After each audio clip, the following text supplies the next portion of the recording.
दोस्तों, हम हिंदुओं का प्रमुख ग्रंथ महाभारत किसी सागर की तरह विशाल है। इसके अंदर संवादों के ऐसे ऐसे नायाब मोती छुपे हैं जो बेहद ही मूल्यवान हैं।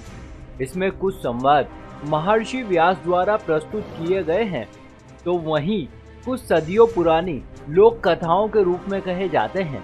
लेकिन इन सभी में जो संदेश बताए गए हैं वे अपने आप में बेहद ही रोचक और ज्ञानवर्धक है। ऐसा ही एक संवाद दुर्योधन और केशव के बीच हुआ था, जिसमें दुर्योधन ने अपनी पराजय को लेकर कुछ बेहद ही चौंकाने वाले तथ्य उद्घाटित किए थे। तो आइए मित्रों, एक बार विस्तार से प्रकाश डालते हैं कि उस संवाद में दुर्योधन ने क्या कहा था। नमस्कार और एक बार फिर स्वागत है आप सभी का आपके अपने वीडियो कलश यूट्यूब चैनल पर।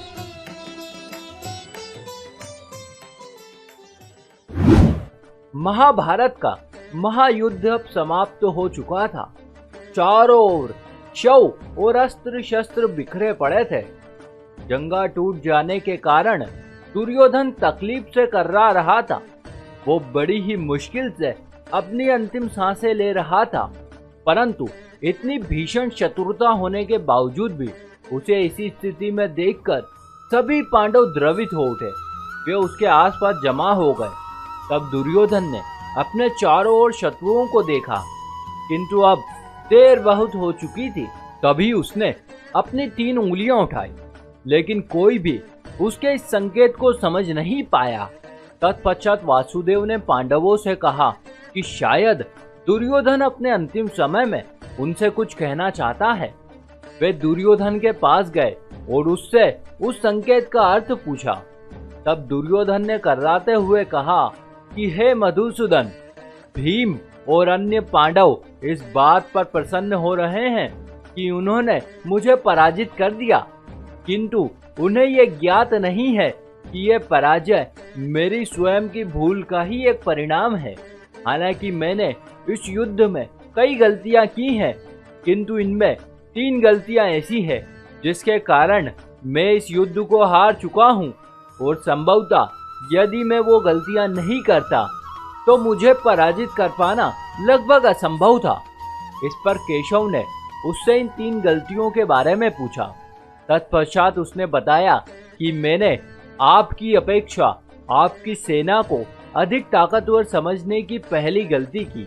दरअसल ये बात युद्ध शुरू होने के पहले की है, जब श्री कृष्ण ने दुर्योधन और अर्जुन के समक्ष ये प्रस्ताव रखा था कि एक ओर स्वयं वे अर्थात निहत्थे कृष्ण है और दूसरी ओर उनकी विशाल नारायणी सेना। वे दोनों जिसे भी चाहे उसका चुनाव कर सकते हैं। तब अर्जुन ने निहत्थे कृष्ण को चुना, जबकि दुर्योधन इतनी बड़ी नारायणी सेना को पाकर अति प्रसन्न हुआ। परंतु आज यदि स्वयं नारायण उसकी ओर होते तो निश्चित ही विजय उसी की होती। इतना ही नहीं, महाबली बलराम ने भी यह कहकर युद्ध करने से इनकार कर दिया था कि वे स्वयं अपने ही भाई के विरुद्ध युद्ध भूमि में नहीं खड़े हो सकते हैं। लेकिन यदि कृष्ण उनके पक्ष में होते तो बलराम भी अवश्य ही उन्हीं का साथ देते, और फिर भला उन्हें कौन पराजित कर सकता था।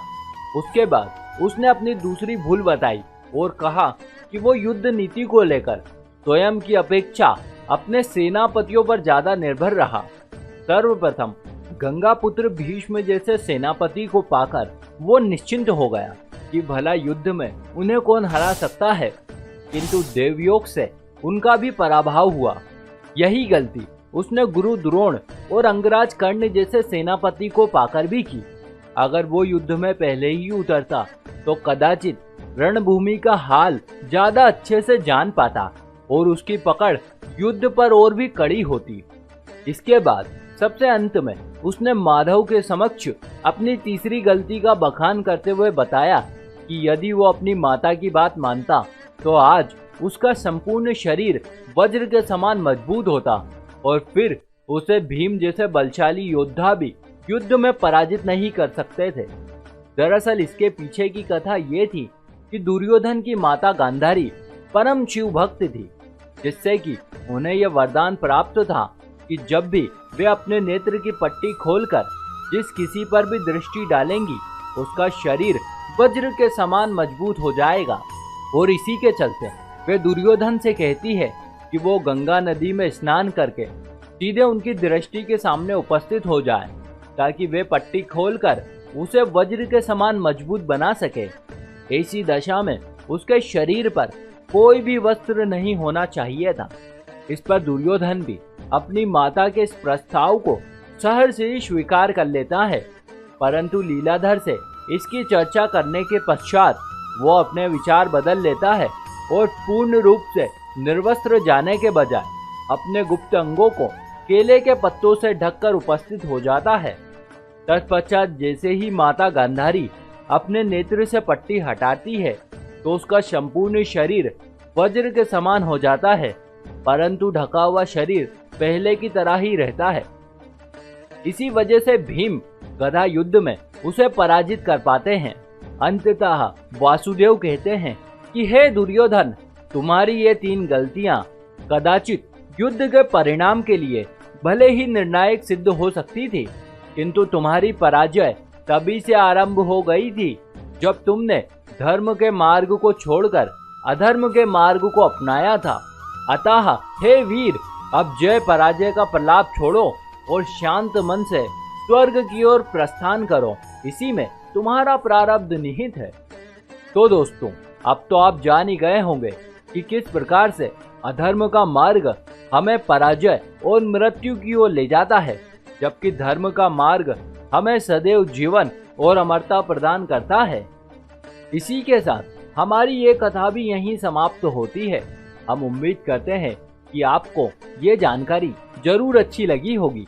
यदि आप भी इस विषय में कुछ एक सकारात्मक विचार रखते हैं तो नीचे दिए गए कमेंट बॉक्स के माध्यम से हमें जरूर बताइएगा। देखते रहिए वीडियो कलश यूट्यूब चैनल। आप सभी का बहुत बहुत धन्यवाद।